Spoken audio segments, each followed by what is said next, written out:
Una revista calcula su fortuna en $5.000 millones. Eso parece una cifra de esas que se ven solamente en los cuentos de las mil y una noches. ¿Su fortuna cuánto asciende? Bueno, hay un refrán popular que dice, en riqueza y santidad, la mitad de la mitad. De la voz de las Américas y la nueva Radio Ritmos, el mensaje ganó con Pablo Escobar Gaviria, muy bien paqueado. Un aplauso para don Pablo Escobar Gaviria, después de ese maravilloso saque de honor.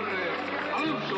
Salió en la revista Semana un número donde decía que era el nuevo Robin Hood, y fue como la primera señal que se dio de la existencia de este personaje.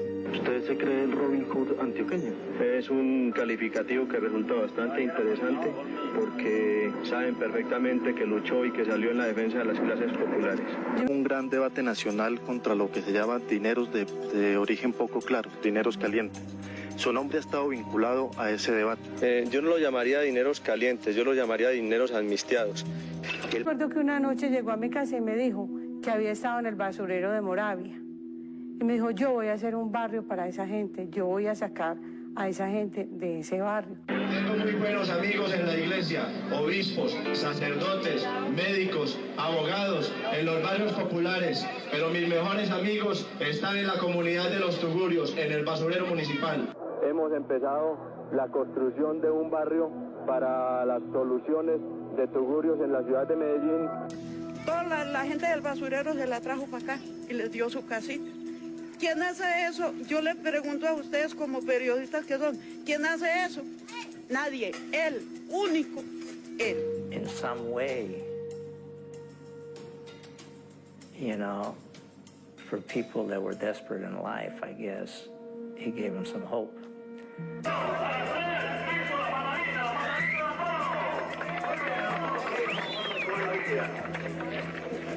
Obviously, he tried to play the role of being a Robin Hood. Su ideología política. Bueno, nuestro movimiento, la ideología principal de nuestro movimiento es civismo, nacionalismo, programas sociales, ecológicos y deportivos. Queremos, por intermedio de nuestro programa, hacer un llamado a todos los ciudadanos para que practiquen el civismo. Queremos, por intermedio de nuestro programa, hacer un llamado a todos los ciudadanos para que practiquen el civismo.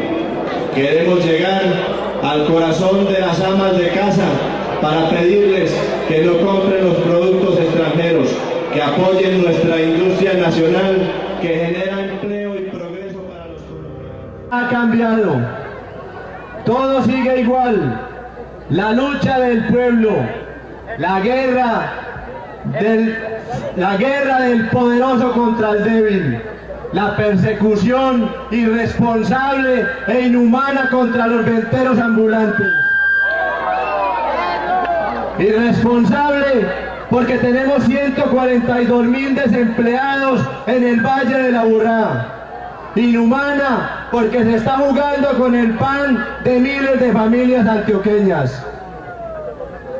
En vez de estar apoyando su trabajo humilde y honrado, en vez de estarlos dotando de casetas para que puedan subsistir dignamente, para que contribuyan a solucionar el grave problema del desempleo que nos agota y nos asfixia. Quiero decir que temblará la aristocracia y el garanismo, que con el apoyo de todos ustedes aplastaremos los títeres y los muñecos políticos de trapo que fabrica la oligarquía colombiana. Estudié en el Liceo Antioqueño de la Universidad de Antioquia y allí como estudiante fundé el Consejo de Bienestar Estudiantil que procuraba darle a los estudiantes sus pasajes y sus libros para que pudieran estudiar. Fuimos fundadores de un Consejo de Bienestar Estudiantil, siendo nosotros unos mismos estudiantes que íbamos al colegio con los zapatos rotos.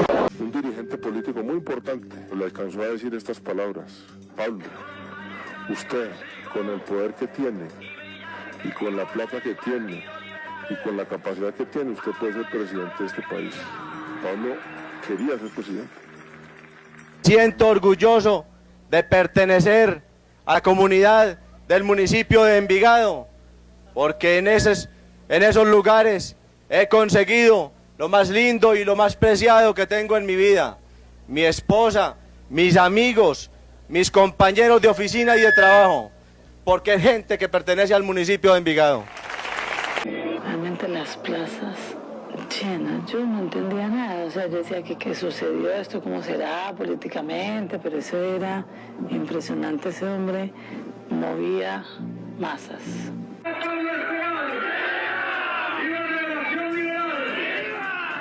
El pueblo votó por nosotros y nos eligió para que lo representáramos en el Congreso de la República. Usted sabe que Al Capone no lo pudieron meter a la cárcel sino cuando demostraron que había defraudado al fisco norteamericano. Eso pasa con los capos no dejan huellas. Y le voy a contar una cosa, y está sembrada la semilla de la violencia, la sembró Pablo Escobar Gaviria y nosotros en Medellín. Cuando nosotros empezamos a matar en Medellín, usted no conseguía sicarios que mataran mujeres, pero las teníamos que matar nosotros, porque había cierto principio en los sicarios que no, mujeres no. Y después matábamos mujeres en embarazo, niños, de todo.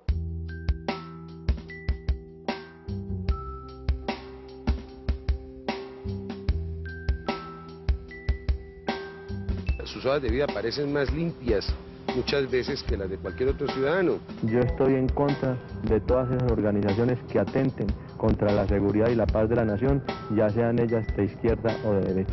Hay investigaciones en los Estados Unidos que no puedo dar a formar aquí en esta noche en la Cámara sobre actuaciones delictivas.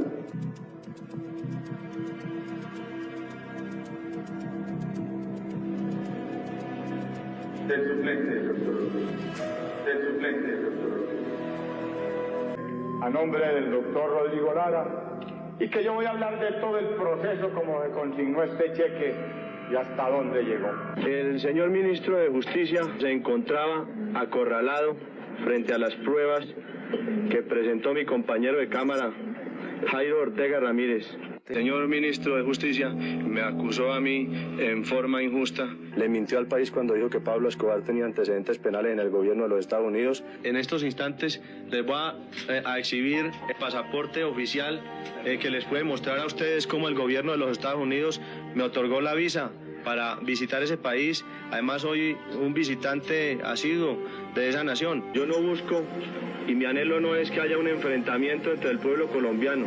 Yo busco la paz y siempre he predicado la paz y he anhelado la paz.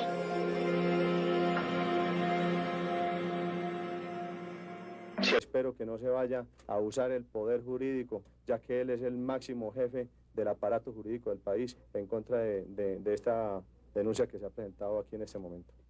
Yo le quiero decir que nosotros no tenemos mentalidad vengativa. Lo que nosotros queremos aclararle a la opinión pública es que hay gente que falsamente predica la muerte. Alguna vez había decidido intervenir en política era porque sentía la necesidad de prestar un servicio a la comunidad, pero yo he tomado la determinación de retirarme definitivamente de la política, porque considero que para prestarle un servicio a la comunidad lo puedo hacer con mis obras cívicas sin tener ninguna participación en ella. Espero se suscriban y le den like y le den a la campana.